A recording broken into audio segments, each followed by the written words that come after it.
Okay, let me just start by saying how I hate that I waited until after the honeymoon to start recording Married at First Sight, season number 8 in Denver, Colorado. Okay, I hate it because I should have started at least from when the honeymoon started, because my reason for watching the show is kind of to see the black people, and only one black person that was there is now gone. But we're gonna stick it out, aren't we? What's up?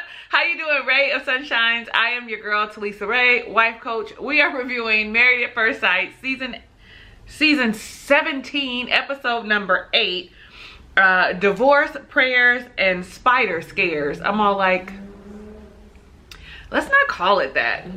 Like, forget the prayers and, okay, well, we all need prayers, but, and the spider scares, like divorce,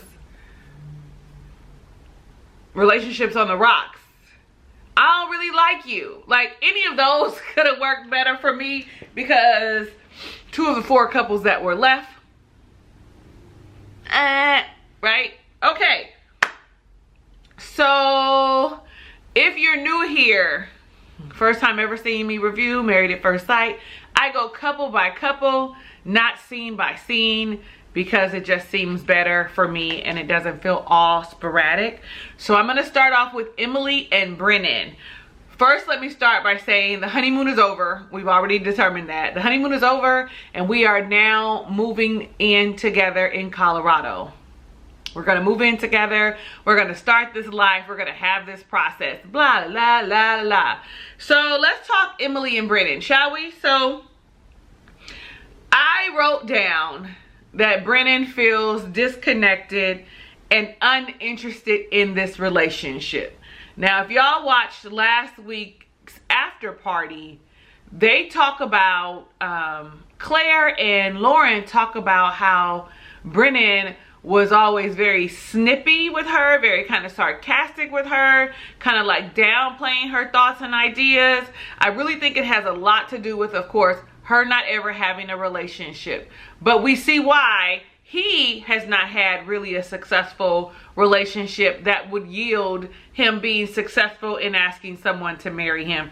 He seems to easily detach, become uninterested. And instead of just, fellas, instead of just doing that, let us go. I know this is new. I know this is new marriage. They need to stick through it. You know, that's all great because this is Married at First Sight. But in real life, don't hold on to me because I'm pretty. Don't hold on to me because you're scared. Don't hold on to me because you don't want to start a new relationship. Let me go. Let me go. Let me start my healing process immediately. That's a whole ass sidebar and has nothing to do with Emily and Brennan. But I said what I said and I mean that. Let us go. Do not hold on to us, especially if you know that you don't want to be here. Kind of like Orion. But we'll get to him in just a second. Because, baby. So, also I want to say that Emily seems to just go along with the things that Brennan wants. We saw it on the honeymoon.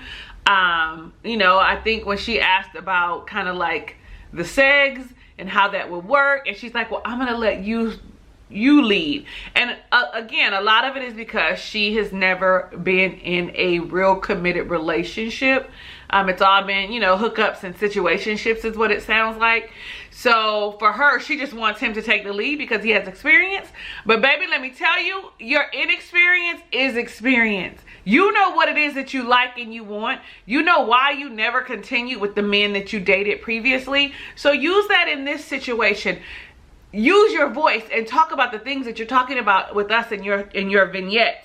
Because when he said, I think that we should just, you know, we don't move in together right away, that we go separately, go to our separate homes and kind of reset, readjust, etc. She didn't want to do that, but she was like, okay, yeah. And then when we saw her talking to Pastor Cal later, she was like, we decided, no ma'am, it wasn't a we, it was a him thing. That's not what you wanted to do. Like, you're ready to jump all in.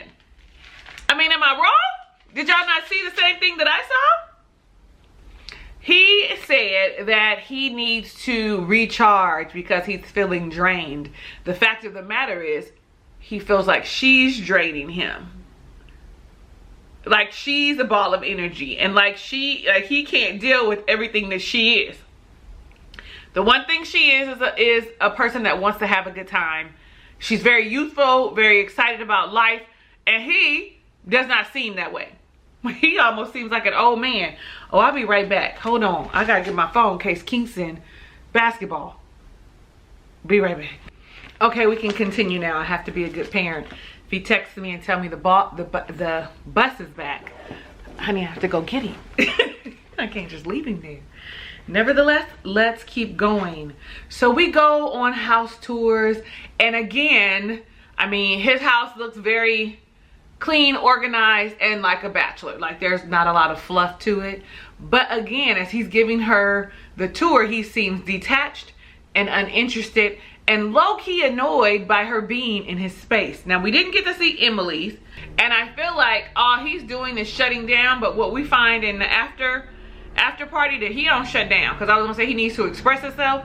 What he actually does is holds his tongue while he is on camera, is what we find. Because a little bit later, Pastor Cal comes for a visit, and his first observation is, oh, this place is not lived in. You guys don't live in here together. But more importantly, he says that he does not feel romantically attracted to her, and that it's that he became less and less throughout the honeymoon in Cancun. He wants to naturally build something, okay, some connection, gravitate to her, where he wants to touch her, hold her hand, rub on her shoulders, etc. And you can see the hurt in her face, because Pastor Cal says, well, are you how do I say this? But pretty much, are you attracted to her? And he's like, I don't want to do that. At that point, I knew then that he was not attracted to her, because that's not a thing. If you are attracted to someone, you say, I am attracted to, yes, I'm attracted to her. You don't say, I don't want to do this on camera. Again, this is where I saw that the on camera persona that he has is different than who he is in real life. So it's just, I'm not going to say anything. I'm going to be staunch. I'm just going to be looking. We read energy, honey. Okay, Brennan, we read energy, and yours is all messed up. Okay, I don't know what it is, why you signed up for this. Should have told them, no, I changed my mind, because this ain't for me, because you are not in it and you're not playing fair. I had a whole like thing about Emily. This is Emily, right? Yeah. That I had a whole little thing about Emily. I just kept saying I want Emily to be honest and express herself, because she was having a hard time, and then boom, she finally had opened up with Pastor Cal, and that's how we got into the, my attraction to her became less and less and less. Let me go. Like, I guess not in this instance, because this is Married at First Sight. They need to push through, because they don't even know each other. Okay, I wrote down that he is conflicted, confused, confusing us, and I just don't, I am not a fan of his. I actually haven't been a fan of his since we were in Cancun, and she said, do you know how to have fun? And he took offense to that. Like, evidently there was something, and she backtracked like it was just a joke. Ma'am, it wasn't a joke. He's a sour puss. Look at his face. He's always frowned up. And then again, hearing what they said on the after party also says that he does not value her or respect her in any way. I did like that Pastor Cal said, take your preconceived notion of what you think a relationship or what marriage is supposed to look like, how it's supposed to feel, because each relationship is different, feels different, develops different, and stop it. This is also when we determine that, he has issues with being on TV, the persona on TV versus who he is. Like, I don't want to be portrayed a specific way on TV. Too late. You not sharing and not opening up and not showing us who you are is the same damn thing. She asks him after Pastor Cal has gone, are you physically attracted to me? I want to know. I need to know, are you physically attracted to me? And he's like, it's not nice I don't want to say that. I wouldn't want you to say something like that about me. That was the answer. She knew it. I knew it. You knew it. We all of America that watches Married at First Sight knew the fact that the man is not attracted to her. He could have not just said anything. I don't know. Anything other than, yes, I'm attracted to you. We know that that's not an attraction. And he's silent, so he could have just said, I'm not attracted to you. Anyway, let's keep going. Let's talk about Cameron and Claire. Now,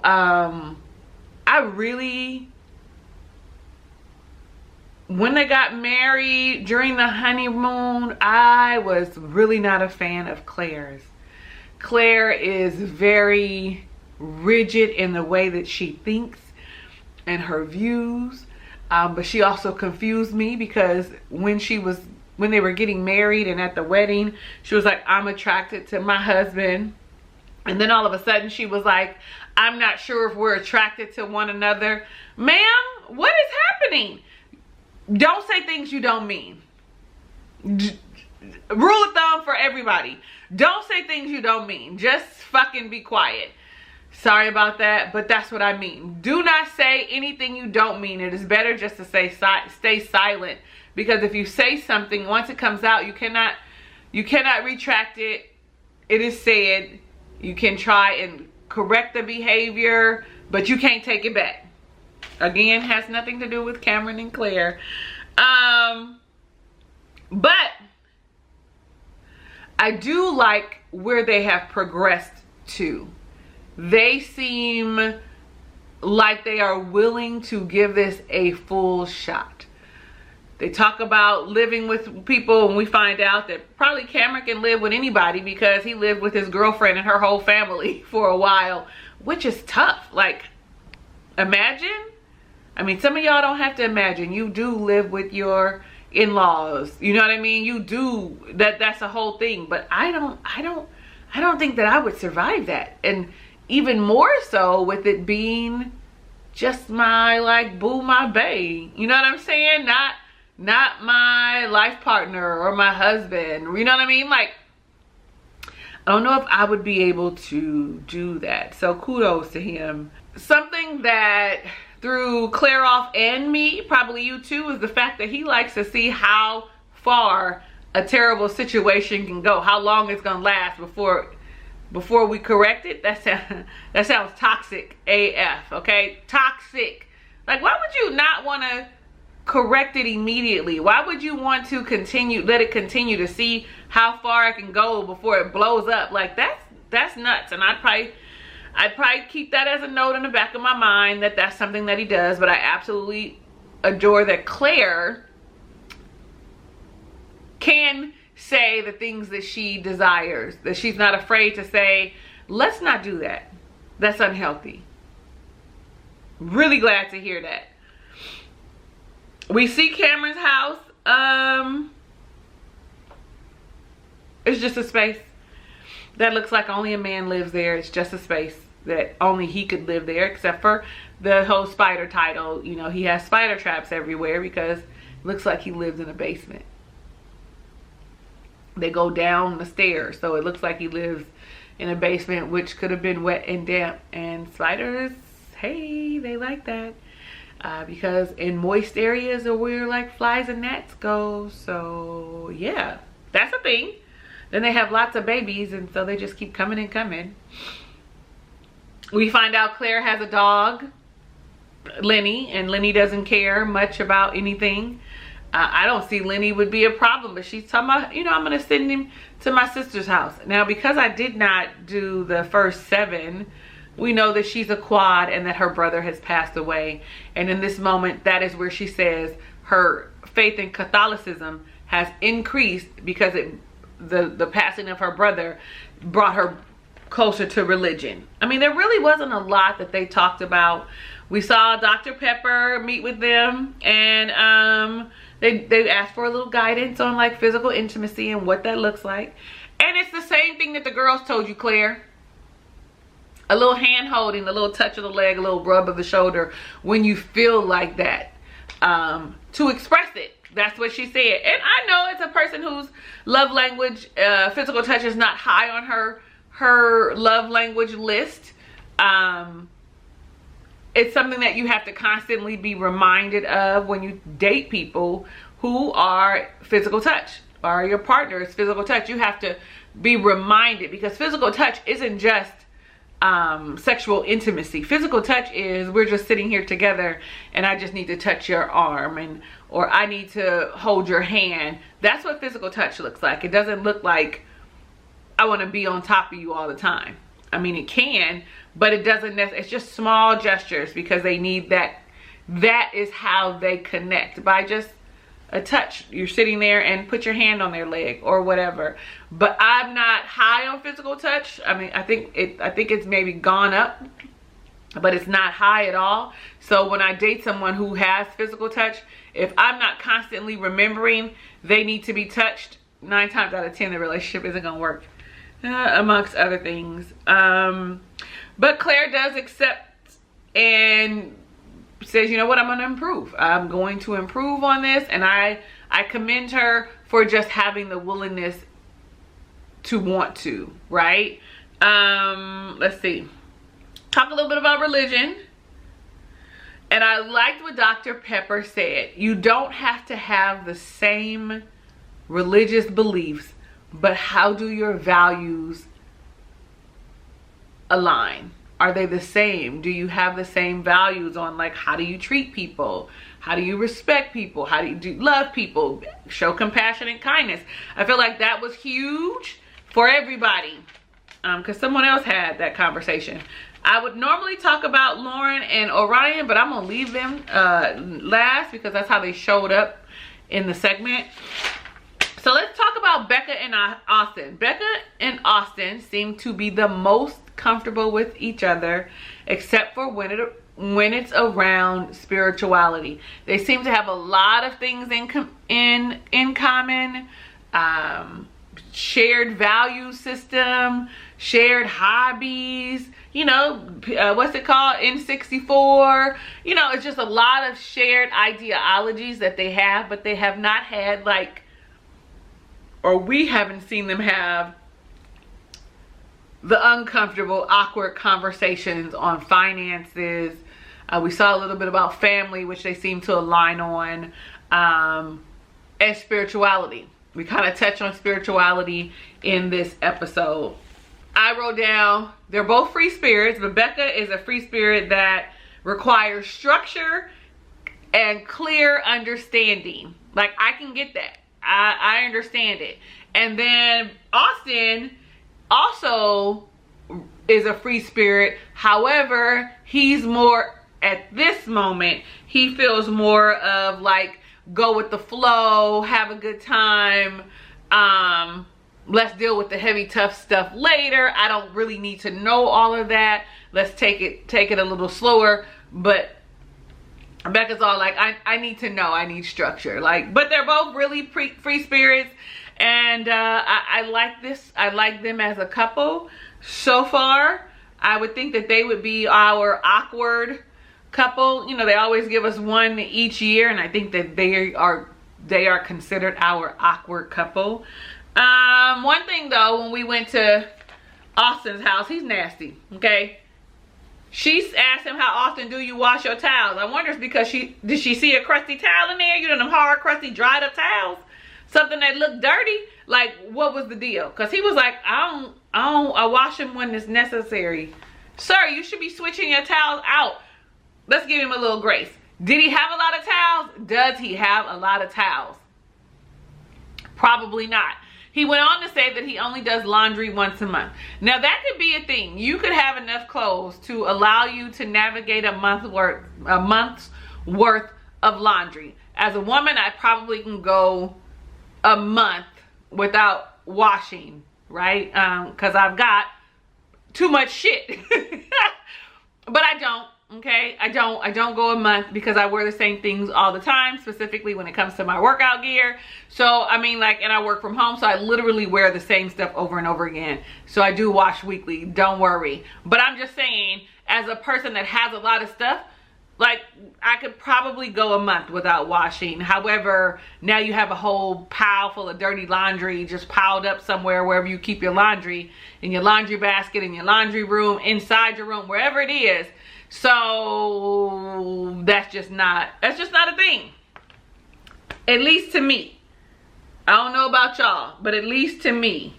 They talk about moving in together, how that looks, and they both agree that, because he has a roommate, I'll finish out my lease, and then I'll move over to where you are. We can go month to month until we figure out our home buying situation, because she wants to buy a home. She isn't going to want to move out of, I guess, her place until they have a home together.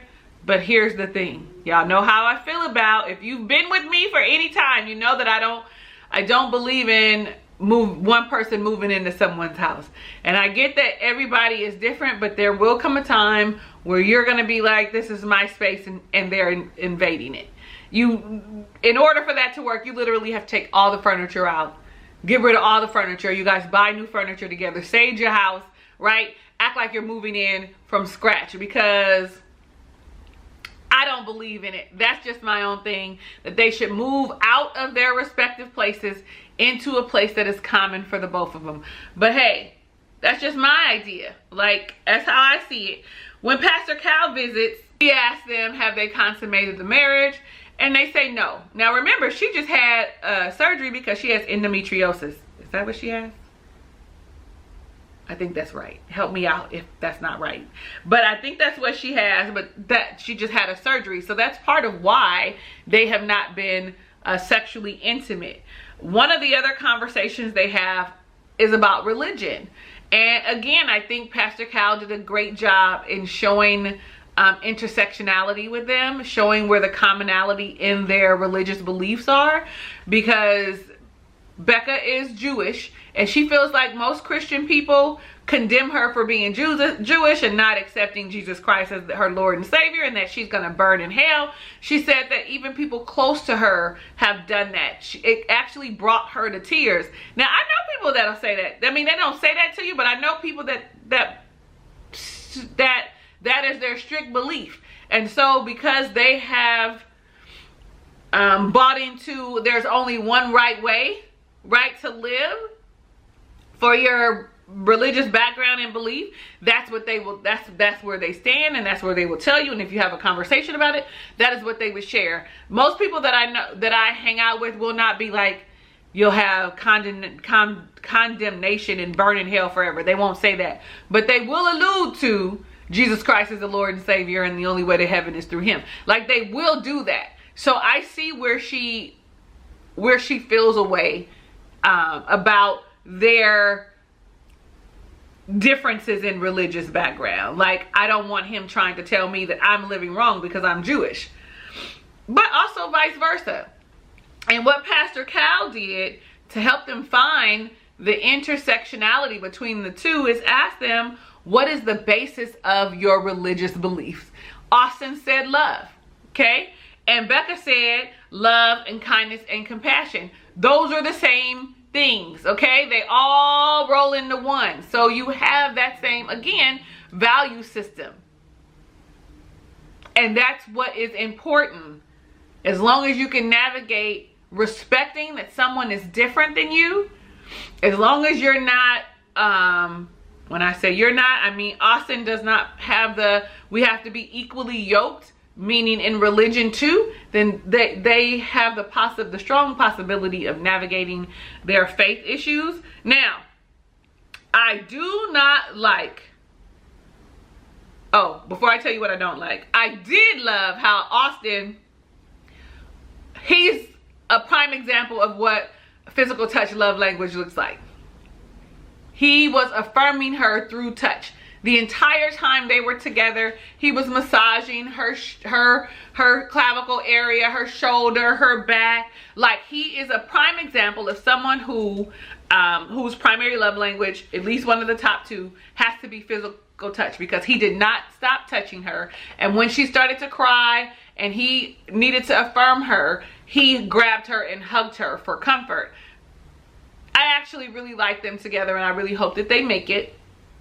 What I did not like on this for Becca and Austin was the fact that Pastor Kyle was trying to make them say, I love you. Like, sir, why would you do that? They've only spent 7 days together, a week together. Why would you want them to say, I love you now? I'm in great like. I have a good crush on you. And I like that Becca's funny. She was like, I don't even know how many speeding tickets he has. How could I love him? Like, and Pastor Kyle was, well, how would you know? How do you know when you love someone? For me, is I'm concerned for them. I care for them. I want to be around them and in their energy more often than not. I do love my personal space, but I will also enjoy the time that we are together, and that when we spend quality time together and we get to know each other, then it deepens the connection. I know when I have strong feelings for someone. How about you? Do you want to share with me how you found out when you realized you loved your boo, your bae? Y'all let me know down below in the comments. I also know that I love you when I care about what you think about me. Because normally I give 0 FUCKs about what a person thinks or believes or their concept about who I am. But when I love you, it matters. Now, we're not done because we have to talk about Lauren and Orion. Okay, so listen, I decided to chop off the Orion and Lauren portion because it ended up being 20 minutes by itself. So I decided, let me just give my whole thought process a recap on them in a separate video all together, okay? So you can catch that separately, find it, it's here in the same playlist. Thank you so much for watching my review of Married at First Sight, Season 17, Episode number 8. If it's your first time visiting my channel, you should definitely be clicking the subscribe button and becoming a ray of sunshine. Next to that is the notification bell. Click it so that you're alerted of videos that I upload. Also, give us a thumbs up because you like me, okay? Even if you're new here, you just realized you like me. You just watched that, all of that. You like me. Share it with your friends so they can come in and join in on the conversation. Know that I love you in real life and want every good thing that God has in store for you, even if you don't know what that is for yourself. Hugs and kisses and lots of love. I will see you on the next review.